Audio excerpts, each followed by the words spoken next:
And joining us right here on the Rich Eisen Show, a man who played Lee Dutton in the first season of Yellowstone and currently plays the role of Neil, the husband of Zoe Saldana, and a terrific cast: Morgan Freeman, Nicole Kidman, Michael Kelly, and more. Dave Annable, one of the stars of Lioness, right here on the Rich Eisen Show. It is really good to meet you. I've heard so many great things about you through some mutual people, sir. Yes, sir. The same, and a big fan for life of you, and you know, I sort of grew up with you and sports, and I'm super happy to be here. I'm happy that you are, in fact, here. It took all of, I think, 5 minutes for Nick Swisher to text me that you were coming, your boy Swish. I did, my boy Swish. How do you know him? You know, his wife worked with, I knew Joanna from the World for a long time, Joanna, and my wife, Odette, was on a television show with Joanna called Astronaut Wives Club. And, you know, I had known that she had married Nick Swisher, and I'd never met him at that point. I was so excited to meet Swish. And, you know, he sort of knew that I was happy to meet him and took me for some batting practice at Get out of here. Swear, at Tulane. So we're hitting balls in there. I'm like, oh my God, Nick Swisher is throwing to me. And then, you know, it took a minute that I had to tell him I was a Mets fan. And, you know, I much rather it have been David Wright.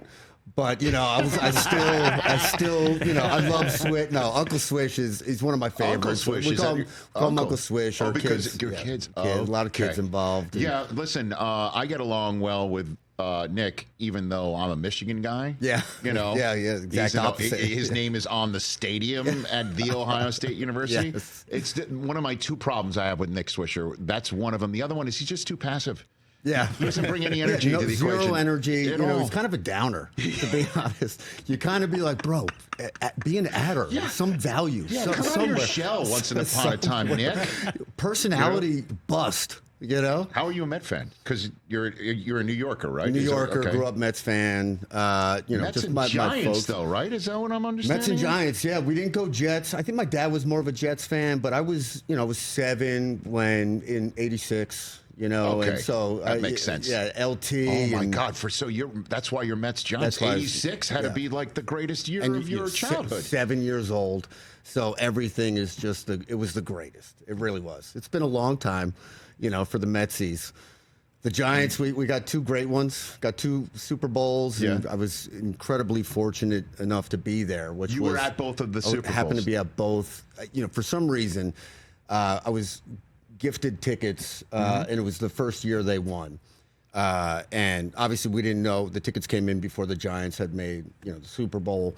And I was so excited. And then, oh my God, the Giants go. And so that was in 2007. So that was the year where you didn't expect the Giants to make it. They barely eked into the playoffs despite losing wild card team in Giants Stadium. I was there for that game against the Patriots, who went 16-0, because that was a big game for NFL Network for them to complete that season. Had no idea that was the Super Bowl preview. Yeah, when we were watching that at all. And they gave them a great game.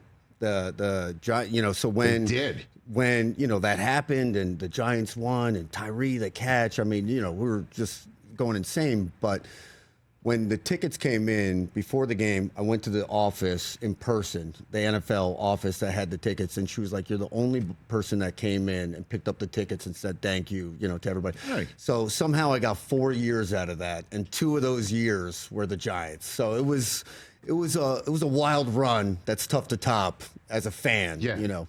You know, I would talk about the Lioness and everything else with you, but Chris, we could keep talking about the Giants beating the Patriots in Super Bowls if you'd like. I'd rather we moved on to Lioness, if that's cool with you guys. I know you're a fan of the show. You sure you don't want to keep talking about this right now? No, I'm good. I know what happened in that game. Yeah, I remember. Yeah. Yeah, I remember. Again, we can talk about it. You know, 2 things can exist. Lioness is awesome, and the Giants beat the Patriots. Right, and I think Tom Coughlin's face just thawed out from the NFC Championship game in Green Bay. That was Favre's last game as a Packer, by the way. Yeah. You ended Favre's career in Green Bay. That's right. With that W. The snow game, right? It was honestly, I thought Tom Coughlin's face would fall off his head. I honestly thought it would be like Harvey Dent by the end of the game. You know, what a run! I know, right? What a run for those teams! Unbelievable. I've got Dave Annable here on the Rich Eisen Show. So, and you threw out a first pitch at MetLife. Is that true?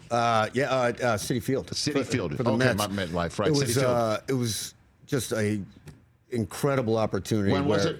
It was probably 4 years ago, 5 years ago. So who like caught that. it? Do you remember? Yes, Okay. I definitely remember who caught it because I played baseball my whole life. You know, you envision the chance, if you ever got the chance to throw the first pitch, I'm like, oh, do I look off the runner? Do I start from the stand? Like, do I throw gas? And I was like, I'm always going to throw heat, right? I'm just going to throw it in there. You And only know one speed? I only know one speed. If I miss, I miss, but I'm firing away. And, you know, they have a warm-up cage sort of downstairs. I'm getting the arm loose. And we're walking up and we're walking out to the field, and I'm super excited. Swish actually gave me great advice. He's like, you know, when you get out there, take a second and take it in, right? Look around and take it in. It was horrible advice because I almost puked. But we're walking out, and I'm about to go out, and, you know, I thought I was looking for the catcher, and they're like, you're going to be thrown to Maria, a 12-year-old girl from the Boys and Girls Club. And she's like 4'8", and I was like, oh my gosh. I was like, oh my gosh, this is not how I. Setting the target. Yeah, for I'm it? like, so we're walking out there, and I'm like, Maria, I'm freaking out a little bit. I'm like, I'm really nervous, and she goes, just breathe. And it was like this. The girl gave you that advice. The little 12-year-old girl, she goes, just breathe. And I was like, oh my God, she's right. And then, you know, I get out to the mound, and she crouches down, and I'm trying to find her because she's so tiny. And you can't throw the heat, you know. I didn't want to like throw it to her. So it was just enough, little high and away. Okay. I would have, you know, it was borderline, you know, it wasn't a strike, but it was close. But you did go to the top of the mound, though, right? Oh, yeah. Okay. No, there's no chance I'm going to the front. Because some people, you know, don't go to the top of the No, mound. I went to the front, stole some grass. You did? Oh, yeah. No. Okay. They're still looking for me. Look, I did a first pitch in Dodger Stadium. Okay. Had a similar experience where I practiced. I didn't grow up playing baseball. Okay. So I took some practice, and the advice I got was don't throw down because you're on a mound. You'll think that you've got to throw down. Sure, you spike it. Throw it, you know, at your eye lane. Throw it up because you'll end up makes spiking sense, it like 50 Cent. You know what I mean? Which is what you don't want. Like, that's the nightmare here. You either want to be the worst ever, right? Or, you know, being a YouTube star is not the result you want to have from your first pitch, right? You don't want to go viral for that. So I'm in Dodger Stadium, and the person who caught it was a converted reliever, soon to be, was a backup catcher, soon to be a converted reliever, Kenley Jansen. Wow. Yes. Yes. He caught my first pitch. No and kidding. I'm sure he was thinking, I can't believe this is what I got to do pregame. Really? This is where my life. This dude right here. And I wound up making sure I didn't throw it down.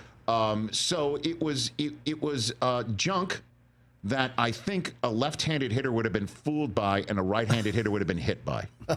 If somebody's standing in the right-handed batter's box. Just a little inside to the right-hander. Complete fear. Yeah. Oh, it's terrifying. I'm sure. Dave Annable here on the Rich Eisen Show. When did you first meet Taylor Sheridan? I met Taylor through my wife. He was an acting coach back in L.A. Quite a few years ago now, and she introduced me to him. I was running a scene with her, and you know she had this look like, you're awful. Have you ever tried coaching? She said after I was reading the scene with her. I was like, oh, we were dating at the time. I was like, oh shit. Wow. Yeah. So she introduced me to Taylor, and you know Taylor came over, and we were running some scenes. So he was an acting coach? He was an acting coach. He was an actor. Acting coach, and he would travel around to all the actors' houses, or you'd go to his place. And I remember vividly how incredibly intelligent he was, and how he broke down a scene, and my character and tensions, and all of that stuff that I didn't think about. I was like, this is not, you know, in my repertoire.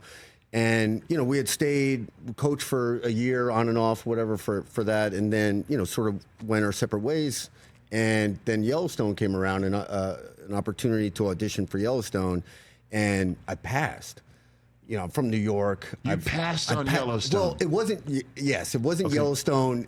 The Yellowstone we know at that time, but it was Kevin Costner and it was Taylor. But you know, I'm from New York, and Lee was supposed to be the best cowboy. You know, riding like the wind and out there. I'm like, you know, I've been on a horse twice in my life, so I passed and. Not ever thinking it would get to Taylor, or Taylor would even know that I'm on some audition list. Understood. And I would say about 40 minutes later, my wife gets a call from Taylor with him cursing me out and saying, why the hell is your guy not auditioning for Yellowstone? Get him on tape today, and I want to see it by 3 p.m. And she hangs up the phone and she's like, well, I'm going to put you on tape for Yellowstone today. It's like, all right, let's go.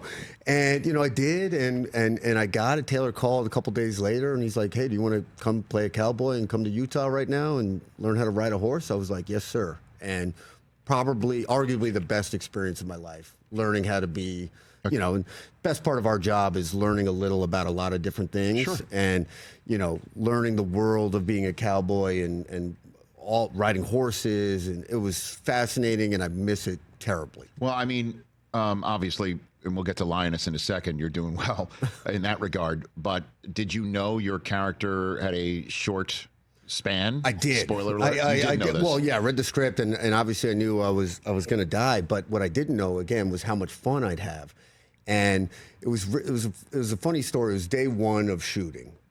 My first scene was I was dead on the horse where Costner picks me off the horse and sort of lays me in the lap.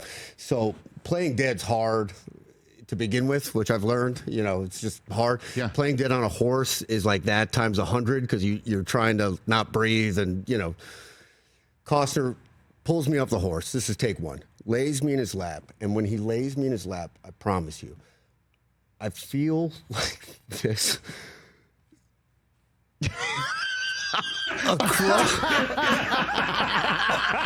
across my cheek, okay? And in the scene, he's saying this beautiful monologue, and he's kissing my forehead, he's crying, and I'm just...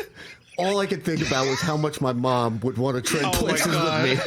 Like, I said, what happened to my life? Where am I? As I'm feeling like soft tears, just the softest lips. And, you know. Oh, my God. Yeah, it's a true story. Wow. I was like, he's a very lucky man. Also, You know. Who cares if Horizon didn't do well in the movie today? He's fine. He's fine. He's doing all right. oh, my God. And a testament to his acting ability. Oh, yeah. He kept it together. Because he probably, you know, felt placement Yeah. as well. Yeah, He could stay in the scene. Yeah, I felt, you know, maybe squeezed a little tighter. So talk about things you can't expect in life. But that Number one. in your career, it's got to be at the very top. Especially since you're sent to go learn how to ride a horse, and your first scene is to play dead on one. Dead on one. And then this happens. And this happens. Probably my most memorable experience from my adult life. I should say. You know, the Giants winning the Super Bowl is just below. And here I was going to say, well, tell me what it's like to act with Kevin Costner, and I've gotten my answer without asking the question. I can tell you what it's like to work with all of Kevin Costner. No, he's great. Is it true he told you that you had to dye your beard so that shot of you that's not really your natural yes, color? and I totally understand why. You know, obviously I look much older with the Santa Claus hair, but I think it would make his character look older, and I think we're trying to keep that world very much the same. So it made a lot of sense. But you know, it was basically kind of a Tim, our hair guy, was like spray painting it every day, and it was awesome. I mean, I love the beard. Look at Costner. Dude, first time I came up from his lap, right? Come on, man. He can't. I mean, he's been on this show multiple times. Yes, he is just the most awesome dude. Is a legend. He is that. He really is, and he's earned all of the accolades that he's got. It was very cool, especially for not so young of an actor, but as an actor to work with Mr. Costner, and there was a moment where we're in the van going up to ride horses with buffalo. And, there's 100 buffalo out there, and he's telling us stories from Dances with Wolves and when he was directing, and the Native Americans riding with the buffalo. I mean, it was just, all of it was very surreal and wild. And, Taylor is insanely talented, and there's a reason why he's got, I think it's 7 shows now on Paramount Plus. And all of them are, equally. It's so consistent what you're seeing. Yes. So I am imagining, Dave Annable, that when Lioness came on your radar screen, you did not pass on this one. No. That was an immediate yes for you, right? It was, are you interested? And I said yes. Of course. Before there was any follow-up to that. Yeah, it came around. Actually, I was going to shoot I was in a season 4 flashback of Yellowstone, and I was on our wedding anniversary at the time. We were, nice. away at this little staycation place called Miraval, which was awesome. And he's the scene I was going to shoot was taking place in 2 or 3 weeks. Weather, something, they bumped it up, and he's like, "I need you on a plane tomorrow." I said, "Taylor, I can't. Like, I'm at my wedding anniversary." He's like, "Well, I'm about to offer you this part in a show called Lioness with Zoe Saldana. You're playing her husband." And I'm like, "Honey?" There's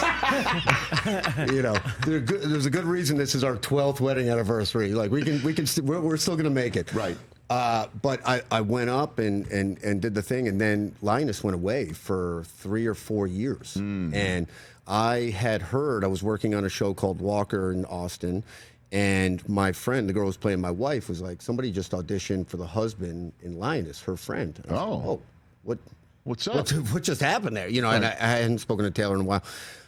So I wrote Taylor and I said, "Hey, I'll put myself on," unlike Yellowstone, I was like, "I'll put myself on tape. Like, I don't need any favors. I'll go earn this job." And he had then mentioned that they had just replaced, he hired somebody out to take over Lioness in that chunk, and the script came out. He wasn't happy, so he took it back over and wrote every script. And that happened the night before I reached out to him, and he said, "You were always Neil," and he offered it to me later that day. It was wild, and it's such a great show. It is. I feel and the acting on it and the cast. This is like another accolade that Taylor, I think, deserves, is the cast he put together. Right now he's casting great actors, but there's a chemistry that happens with all on his shows, and there's a reason why we're all friends. It feels like you're in a frat, when you're crossing the Taylor universe. But Zoe's unbelievable, and Nicole was just nominated for a Critics' Choice Award for Lioness. Nicole Kidman and Morgan Freeman and Michael Kelly. I'm very lucky to be a part of it. Do you ask Morgan Freeman to record the outgoing message on your cell phone? I should. It's a great. No, I met him at the premiere. Because I know your characters don't cross. I work with Zoe and the kids, which is amazing. But it's so funny. I met Michael Kelly. He's a diehard Braves fan. The two of you might have a lot to talk about every now and then. There was some texting happening, especially that last weekend of the season. I bet. Wild. Ooh, that last day. Oh God, I was at school pickup line. And I want to apologize to my daughter now. I was 15 minutes late because I was parked out, and I'm live texting my wife. I'm like, "We're up," and I was like, "We're down. I hate the man. Oh my God, we're back. And, oh my God, we're down." And you could read the text. I love it. But that was such an amazing day. But anyway, so Michael Kelly. I had heard everybody saying how awesome Michael Kelly is on set and with the crew, and I was like, I finally met him at base camp, and I'm tired of hearing about how cool you are. Like, that's my job. Nice. Okay? Nice. And he's like, and he goes, "That's funny. That's my job." So we're both going back and forth, and he's so lovely, and the show's doing great, and knock on wood, it keeps going for a while. Yeah, no doubt about it. And everybody check it out. The season finale of Lioness airs this Sunday on Paramount Plus. But again, everybody knows the way it works in this day and age. You can just start binge watching from episode 1 all the way to the present day, and hopefully beyond on Paramount Plus, which you can get right here on the Roku portal. What a pleasure to chat with you. Anytime, man. Oh, guys, thanks for having me. I appreciate it, guys. I would say hi to your boy Swish, but I felt my phone buzzing. I think he's trying to text. I think he's jealous. Screw him. He's definitely jealous. It's just a bad week for Swish, all the way from right now to last Saturday when Michigan beat Ohio State. I'm living my best life right now. Thanks for coming on here. Thank you, sir. Follow this man on Instagram at Dave_Annable. And, of course, Lioness is right ready for you to start watching right now on Paramount Plus. Catch the Rich Eisen Show every single day on the Roku channel, 12 to 3 Eastern, for free.